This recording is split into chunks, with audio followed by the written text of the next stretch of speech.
Section 1. You will hear a telephone conversation between a student and an employee at a university sports facility. First, you have some time to look at questions 1 to 5. Pause the recording for 30 seconds. You will see that there is an example that has been done for you. On this occasion only, the conversation relating to this will be played first. Hello, Ratner Athletics Centre. How can I help you?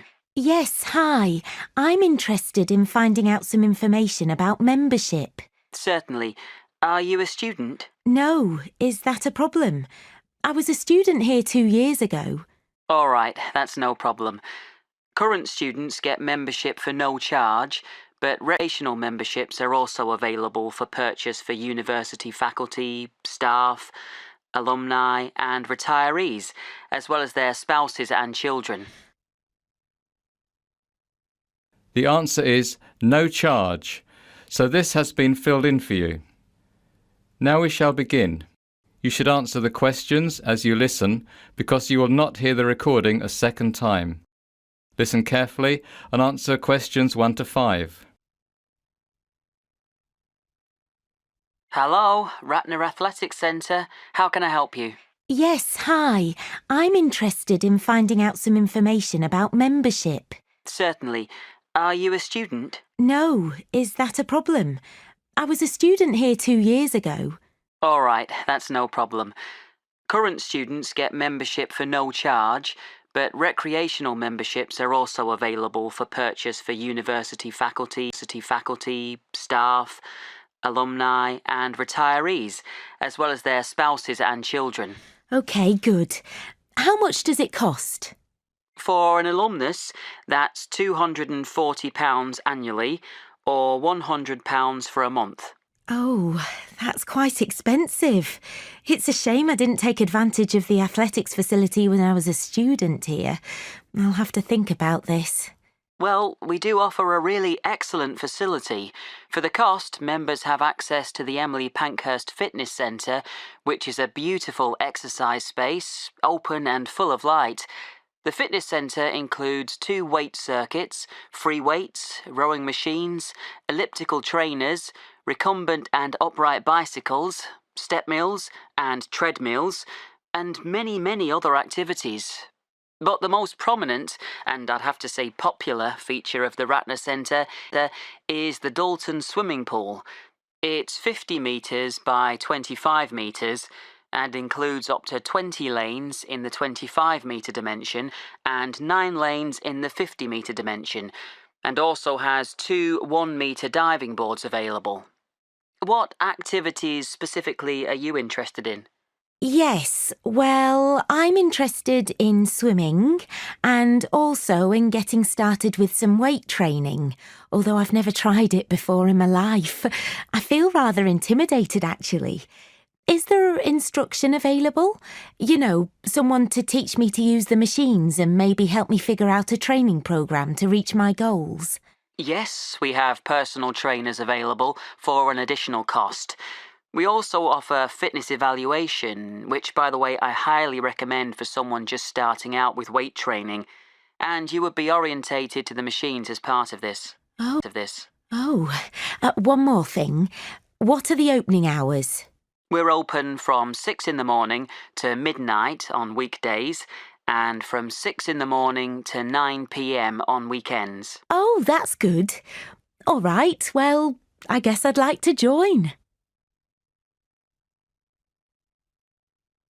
Before you hear the second conversation, you have some time to look at questions 6 to 10.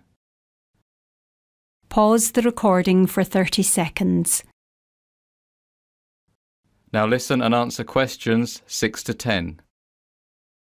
Very well. Can I have your name, please? That's Shannon Fleet. SHANNON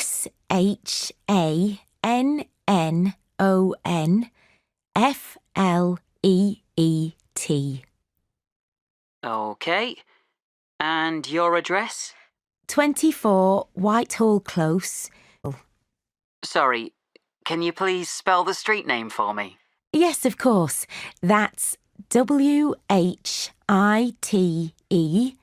HALLCLOSE. Got it. And your postcode? NE01EN. N as in night and E as in England. Yes, that's correct. Uh-huh. I'll need a phone number. OK, it's 9765 484 493. That's 9765 484 943. No, sorry. The last three numbers are 493, not 943. OK. Now, you'll need to pay when you come for the first time, and you can either pay by cash or credit card. I'll pay cash. Fine. And be sure to bring some sort of proof of address, like a bill or driver's licence. I don't drive. Will my electricity bill do? Yes, that's fine. And also bring a passport-sized photo so we can make up your membership card. OK, thanks. I'll come by this afternoon. That is the end of section 1.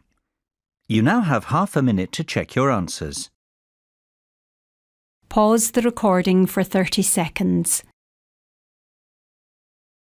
Now turn to section 2.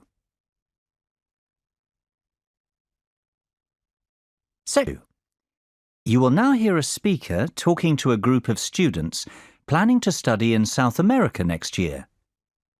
First, you have some time to look at questions 11 to 15. Pause the recording for 30 seconds. Now listen carefully and answer questions 11 to 15. Hello there. Good afternoon. Thank you for finding the time in your busy schedules to come to the International Student Office's first orientation meeting for students going abroad to South America next autumn. By the way, if you haven't already signed next to your name on our attendance lists, they're located on the table at the entrance of the auditorium. Be sure to do it on your way out. Remember, this orientation meeting is obligatory, so you need to make sure we know that you're here. All right, to begin, we're going to be talking about health, and specifically the procedures that you have to go through in order to get your student visas for your host country. For all of you, this will entail gathering a folder of health information, such as vaccination records and proof from your doctors that you're not suffering from any serious contagious diseases. For many of you, this will also entail getting some extra vaccinations, depending on your destination country. All the specifics that each of you will need are to be found in your host country handbook that you received when you were accepted into the programme. Also, each one of you is required to attend a consultation with a doctor at the Student Health Centre who is specialised in travel medicine. The health centre can give you details about appointment times, but be sure to book your appointment early because the specialist is only at the health centre at certain times. To have the most benefit, you should have your meeting at least 4 to 6 weeks before your trip to allow time for your vaccines to take effect.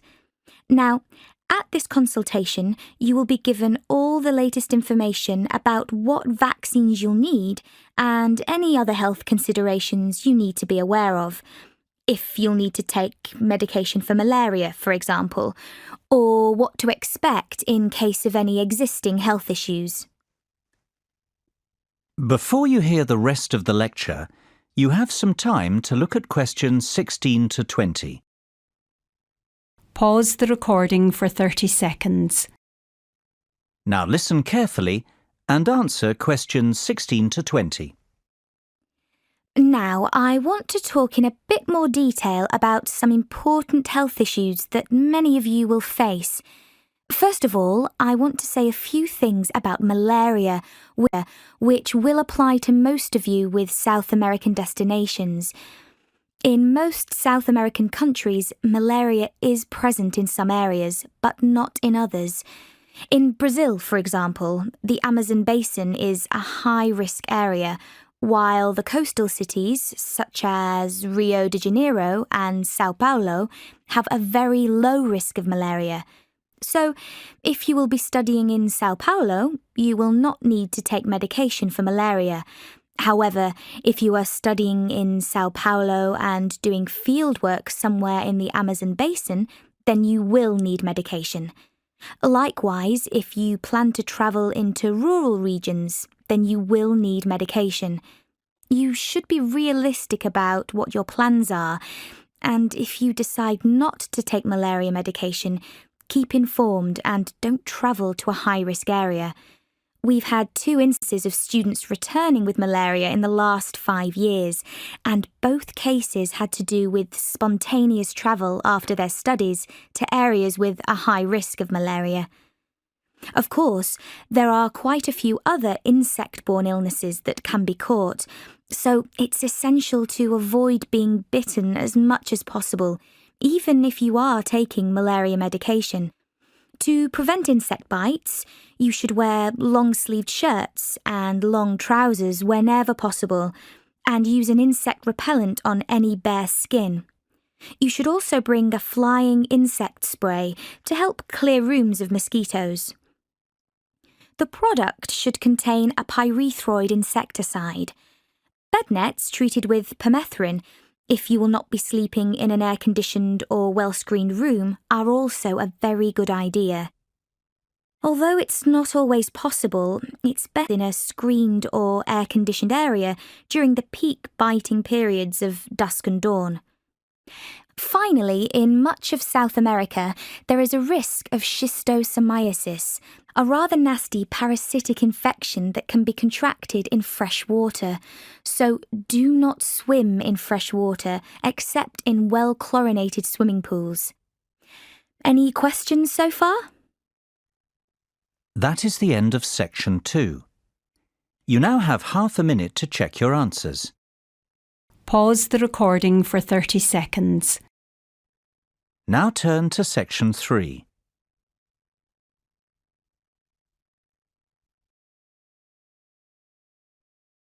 Section 3. You will hear a group of students filling out an evaluation form for one of their classes. First, you have some time to look at questions 21 to 23. Pause the recording for 30 seconds.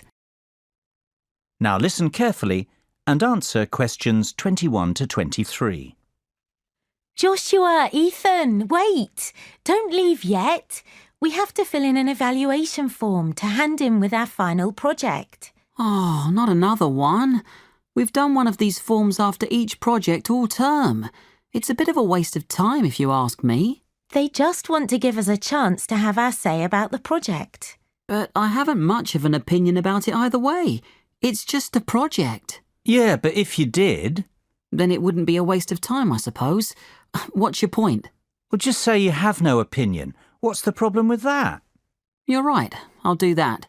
And it'll be easier than making something up.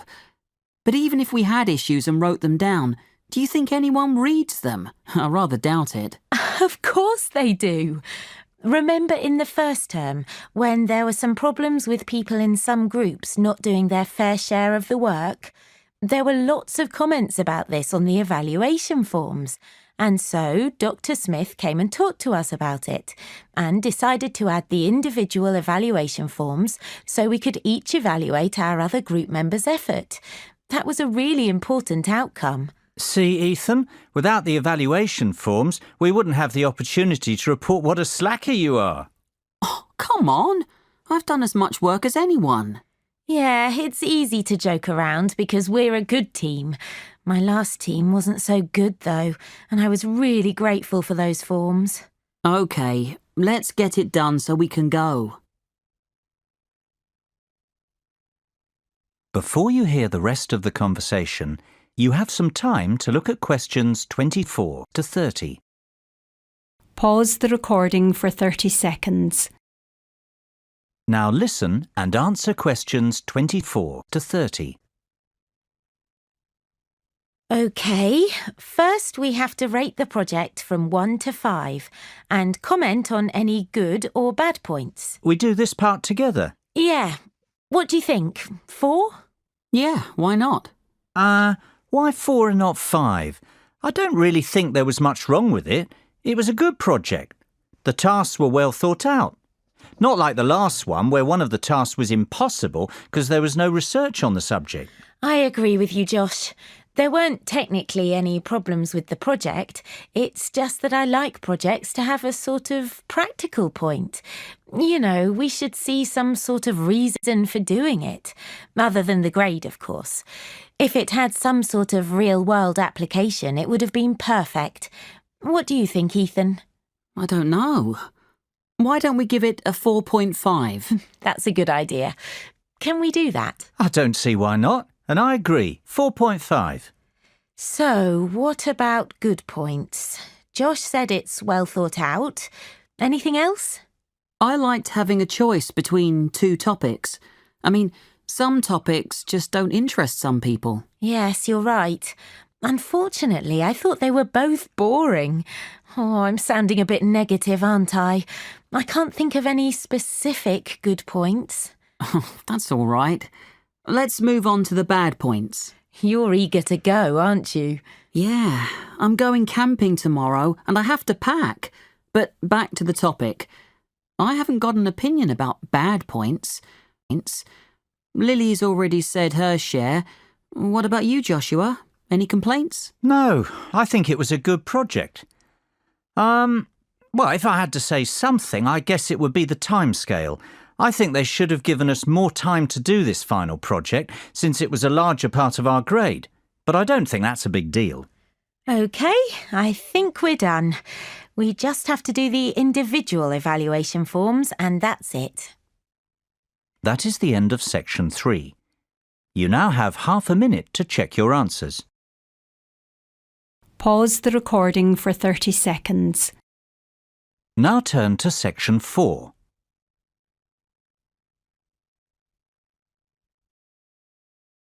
Four. You will hear part of a lecture in a marketing course.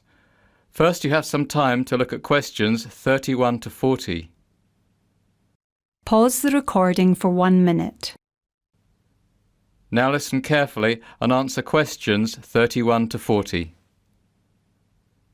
Today we're going to look at marketing over the lifetime of a product and how the different phases in the product lifecycle impact on the kinds of marketing decisions we make and influence the marketing strategies we employ.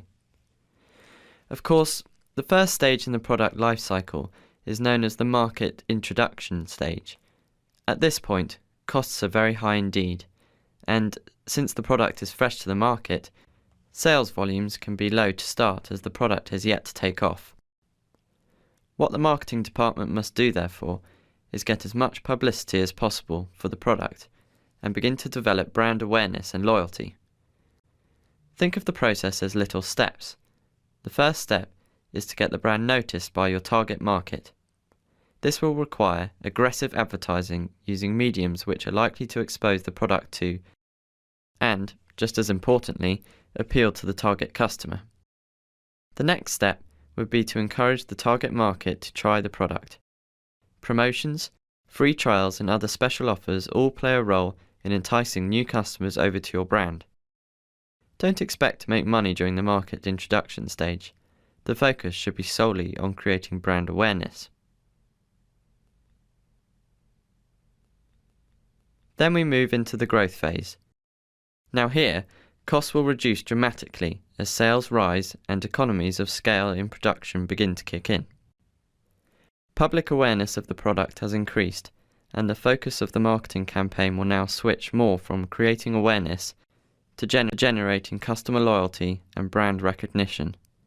The first step for the marketing gurus is to find a way to reward return customers for their loyalty.